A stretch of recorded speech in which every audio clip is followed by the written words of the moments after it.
ओम नमो भगवते वासुदेवाय। प्यारे भक्तों, इस वीडियो में आप सुन रहे हैं पौष मास महात्म्य कथा का अध्याय 7। भक्तों, पौष मास महात्म्य में आपका स्वागत है। आपका दिन शुभ और मंगलकारी हो। इसके अंतर्गत आप सुनेंगे पद्म पुराण से सती का देह त्याग और दक्ष यज्ञ का विध्वंस। भीष्म जी ने पूछा, ब्राह्मण, दक्ष कन्या सती तो बड़ी शुभ लक्षणा थी, उन्होंने अपने शरीर का त्याग क्यों किया तथा भगवान रुद्र ने किस कारण से दक्ष के यज्ञ का विध्वंस किया। पुलत्स्य जी ने कहा, भीष्म, प्राचीन काल की बात है। दक्ष ने गंगा द्वार में यज्ञ किया। उसमें देवता, असुर, पितर और महर्षि सब बड़ी प्रसन्नता के साथ पधारे। इंद्र सहित देवता, नाग, यक्ष, गरुड़, लताएं, औषधियाँ, कश्यप, भगवान अत्रि, मैं, पुलह, ऋतु, प्राचेतस, अध्वर्यु, उगदाता और ब्रह्मा, इन चारों के द्वारा अंगिरा तथा महातपस्वी वशिष्ठ जी भी उपस्थित हुए। वहाँ सब ओर से बराबर वेदी बनाकर उसके ऊपर चतुर्होत्र की स्थापना हुई। उस यज्ञ में महर्षि वशिष्ठ, होता, अंगिरा, अध्वर्यु, बृहस्पति, उगदाता तथा नारद जी ब्रह्म हुए। जब यज्ञ कर्म आरंभ हुआ और अग्नि में हवन होने लगा, उस समय तक देवताओं के आने का क्रम जारी रहा। स्थावर और जंगम सभी प्रकार के प्राणी वहां उपस्थित थे। इसी समय ब्रह्मा जी अपने पुत्रों के साथ आकर यज्ञ के सभासद हुए तथा साक्षात भगवान श्री विष्णु भी यज्ञ की रक्षा के लिए वहां पधारे।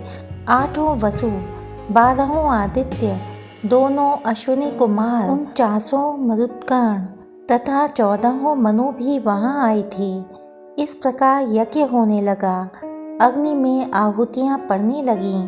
वहाँ भक्ष्य भोज्य सामग्री का बहुत ही सुंदर और भारी ठाट बाट था। ऐश्वर्य की पराकाष्ठा दिखाई देती थी। चारों ओर से 10 योजन भूमि यज्ञ के समारोह से पूर्ण थी। वहाँ एक विशाल वेदी बनाई गई थी जहाँ सब लोग एकत्रित थे। शुभ लक्षण सती ने इन सारे आयोजनों को देखा और यज्ञ में आए हुए इंद्रादि संपूर्ण देवताओं को लक्ष्य किया। इसके बाद वे अपने पिता से विनय युक्त वचन बोली। सती ने कहा, पिताजी, आपके यज्ञ में संपूर्ण देवता और ऋषि पधारे हैं। देवराज इंद्र अपनी धर्म पत्नी शची के साथ ऐरावत पर चढ़कर आए हैं। पापियों का दमन करने वाले तथा धर्मात्माओं के रक्षक परम धर्मिष्ठ यमराज भी धूमोड़ के साथ दृष्टिगोचर हो रहे हैं। जल जंतुओं के स्वामी वरुण देव अपनी पत्नी गौरी के साथ इस यज्ञ मंडप में सुशोभित हैं। यक्षों के राजा कुबेर भी अपनी पत्नी के साथ आए हैं।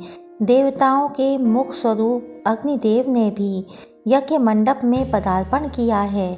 वायु देवता अपने 49 गणों के साथ और लोक पावन सूर्यदेव अपनी भार्या संज्ञा के साथ पधारे हैं। महान यशस्वी चंद्रमा भी सब पत्नीक आए हैं। 8 वसु और 2 अश्विनी कुमार भी उपस्थित हैं। इनके सिवा वृक्ष, वनस्पति, गंधर्व, अप्सराएं, विद्याधर, भूतों के समुदाय, बेताल, यक्ष, राक्षस, भयंकर कर्म करने वाले पिशाच तथा दूसरे प्राणधारी जीव भी यहाँ मौजूद हैं। भगवान कश्यप शिष्यों सहित वशिष्ठ जी, पुलत्स्य, पुलह, सनकादि महर्षि तथा भूमंडल के समस्त पुण्यात्मा राजा यहाँ पधारे हैं। अधिक क्या कहूँ, ब्रह्मा जी की बनाई सारी सृष्टि ही यहाँ आ पहुँची है।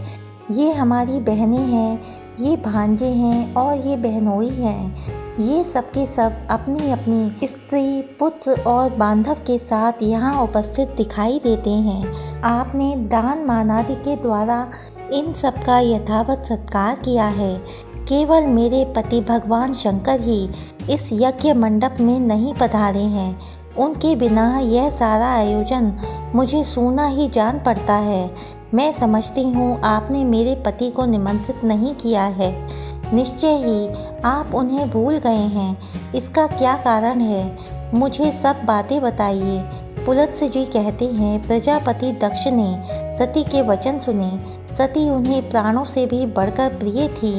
उन्होंने पति के स्नेह में डूबी हुई परम सौभाग्यवती पतिव्रता सती को गोद में बिठा लिया और गंभीर होकर कहा, बेटी सुनो, जिस कारण से आज मैंने तुम्हारे पति को निमंत्रित नहीं किया है वह सब ठीक ठीक बताता हूँ। वे अपने शरीर में राख लपेटे रहते हैं, त्रिशूल और दंड लिए नंग धड़ंग सदा शमशान भूमि में ही विचरा करते हैं। व्याघ्र चर्म पहनते और हाथी का चमड़ा ओढ़ते हैं। कंधे पर नरमुंडों की माला और हाथ में खड़ांग, यही उनके आभूषण हैं। वे नागराज वासुकी को यज्ञोपवीत के रूप में धारण किए रहते हैं और इसी रूप में वे सदा इस पृथ्वी पर भ्रमण करते हैं। इसके सिवा और भी बहुत से घृणित कार्य तुम्हारे पति देवता करते रहते हैं। यह सब मेरे लिए बड़ी लज्जा की बात है। भला इन देवताओं के निकट वे उस अभद्र वेश में कैसे बैठ सकते हैं? जैसा उनका वस्त्र है उसे पहनकर वे इस यज्ञ मंडप में आने योग्य नहीं हैं। बेटी, इन्हीं दोषों के कारण तथा लोक लज्जा के भय से मैंने उन्हें नहीं बुलाया। जब यज्ञ समाप्त हो जाएगा तब मैं तुम्हारे पति को ले आऊँगा और त्रिलोकी में सबसे बढ़ चढ़कर उनकी पूजा करूँगा। साथ ही तुम्हारा भी यथावत सत्कार करूँगा। अतः इसके लिए तुम्हें खेद या क्रोध नहीं करना चाहिए। भीष्म प्रजापति दक्ष के ऐसा कहने पर सती को बड़ा शोक हुआ। उनकी आंखें क्रोध से लाल हो गईं। वे पिता की निंदा करती हुई बोलीं, तात, भगवान शंकर ही संपूर्ण जगत के स्वामी हैं। वे ही सबसे श्रेष्ठ माने गए हैं। समस्त देवताओं को जो ये उत्तमोत्तम स्थान प्राप्त हुए हैं, ये सब परम बुद्धिमान महादेव जी के ही दिए हुए हैं। भगवान शिव में जितने गुण हैं उनका पूर्णतया वर्णन करने में ब्रह्मा जी की जीवा भी समर्थ नहीं है। वे ही सबके धाता और विधाता हैं। वे ही दिशाओं के पालक हैं। भगवान रुद्र के प्रसाद से ही इंद्र को स्वर्ग का आधिपत्य प्राप्त हुआ है। यदि रुद्र में देवत्व है, यदि वे सर्वत्र व्यापक और कल्याण स्वरूप हैं, तो इस सत्य के प्रभाव से शंकर जी आपके यज्ञ का विध्वंस कर डालें। इतना कहकर सती योगस्थ हो गईं। उन्होंने ध्यान लगाया और अपने ही शरीर से प्रकट हुई अग्नि के द्वारा अपने को भस्म कर दिया। उस समय देवता, असुर, नाग, गंधर्व और गुहार यह क्या करते ही रह गए। किंतु क्रोध में भरी हुई सती ने गंगा के तट पर अपने देह का त्याग कर दिया।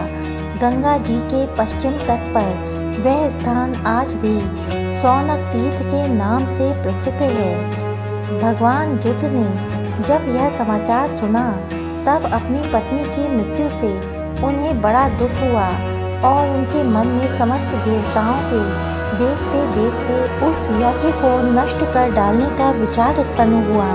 फिर तो उन्होंने दक्ष यज्ञ का विनाश करने के लिए करोड़ों गण को आज्ञा दी। उनमें विनायक संबंधी ग्रह, भूत, प्रेत तथा पिशाच सब थे। वहां पहुंचकर उन्होंने सब देवताओं को परास्त किया और उन्हें भगाकर उस यज्ञ को तहस नहस कर डाला। यज्ञ नष्ट हो जाने से दक्ष का सारा उत्साह जाता रहा। वे उद्योग शून्य होकर देवाधिदेव पिनाकधारी भगवान शिव के पास डरते डरते गए और इस प्रकार बोले, देव, मैं आपके प्रभाव को नहीं जानता था। आप देवताओं के प्रभु और ईश्वर हैं। इस जगत के अधीश्वर भी आप ही हैं। आपने संपूर्ण देवताओं को जीत लिया। महेश्वर, अब मुझ पर कृपा कीजिए और अब सब गणों को लौटाइए। दक्ष प्रजापति ने भगवान शंकर की शरण में जाकर जब इस प्रकार उनकी स्तुति और आराधना की तब भगवान ने कहा, प्रजापति, मैंने तुम्हें यज्ञ का पूरा फल दे दिया। तुम अपनी संपूर्ण कामनाओं की सिद्धि के लिए यज्ञ का उत्तम फल प्राप्त करोगे। भगवान के ऐसा कहने पर दक्ष ने उन्हें प्रणाम किया और सब गणों के देखते देखते वे अपने निवास स्थान को चले गए। उस समय भगवान शिव अपनी पत्नी के वियोग से गंगा द्वार में ही जाकर रहने लगे। हाय मेरी प्रिया कहाँ चली गई, इस प्रकार कहते हुए वे सदा सती के चिंतन में लगे रहते थे। तदनंतर एक दिन देवर्षि नारद महादेव जी के समीप आए और इस प्रकार बोले, देवेश्वर, आपकी पत्नी सती देवी जो आपके प्राणों के समान प्रिय थीं, देह त्याग के पश्चात इस समय हिमवान की कन्या होकर प्रकट हुई हैं। मैना के गर्भ से उनका आविर्भाव हुआ है। वे लोक के तात्विक अर्थ को जानने वाली थीं। उन्होंने इस समय दूसरा शरीर धारण किया है। नारद जी की बात सुनकर महादेव जी ने ध्यानस्थ हो देखा कि सती अवतार ले चुकी हैं। इससे उन्होंने अपने को कृतकृत्य माना और स्वस्थ चित्त होकर रहने लगे। फिर जब पार्वती देवी यौवनावस्था को प्राप्त हुई तब शिव जी ने पुनः उनके साथ विवाह किया।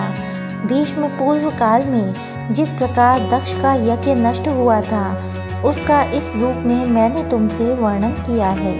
ओम नमो भगवते वासुदेवाय। प्यारे भक्तों, वीडियो में अंत तक बने रहने के लिए आपका बहुत बहुत धन्यवाद। इससे आगे की कथाएं सुनने के लिए हमारे चैनल को सब्सक्राइब करें, वीडियो को लाइक करें। धन्यवाद। जय श्री कृष्णा। राधे राधे।